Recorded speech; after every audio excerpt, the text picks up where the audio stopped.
పవన్ కళ్యాణ్ రంగంలోకి దిగుతాడంటే భయం, తన హెలికాప్టర్ లో భీమవరంలో అడుగు పెడతాడంటే భయం, వారాహి వాహనంతో రోడ్డు ఎక్కుతాడంటే భయం, ఏదైనా అర్ధరాత్రి పూట పవన్ కళ్యాణ్ రాష్ట్రం దాటి హైదరాబాద్ దాటి ఆంధ్ర అడుగు పెడతాడంటే భయం, ఏకంగా రాజధాని ఫైల్స్ అనే సినిమా తీస్తే భయం.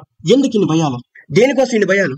పైపెచ్చు కొడాలని లాంటి వ్యక్తులు మాట్లాడుతున్న మాట ఏంటంటే పవన్ కళ్యాణ్ హెలికాప్టర్ లేకపోతే కారులో భీమవరం రాలేడా అంటూ ప్రశ్నించడం జరుగుతుంది. వింతైన విషయం ఏంటంటే 5 కిలోమీటర్లకు, 6 కిలోమీటర్లకి, 10 కిలోమీటర్లకి, 16 కిలోమీటర్లకు కూడా బిలో 50 కిలోమీటర్ల రేడియస్ లో కూడా జగన్మోహన్ రెడ్డి గారు ప్రత్యేక హెలికాప్టర్ వేసుకుని సభలకి సమావేశాలకు వెళ్తున్నటువంటి పరిస్థితి. అదంతా కూడా ప్రజల సొమ్మని చెప్పేసి ఈరోజు జనసేన పార్టీ ప్రశ్నిస్తుంది.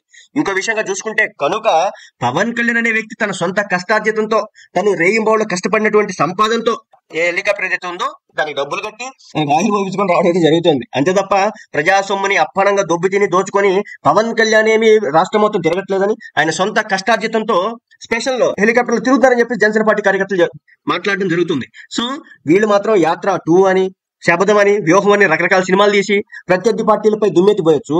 కేవలం ఏదైతే 2019 నుంచి 24 మధ్యలో జరిగిందో రాజధానికి సంబంధించి, అమరావతి భూములకు సంబంధించి జరిగిందో దానికి సంబంధించి ఒక సినిమా తీస్తే ఎంతలా భయపడుతున్నారంటూ జనసేన పార్టీ, టీడీపీ పార్టీ కార్యకర్తలు అయితే వైసీపీ నేతలపై, పార్టీపై దుమ్మెత్తిపోయడం జరుగుతుంది.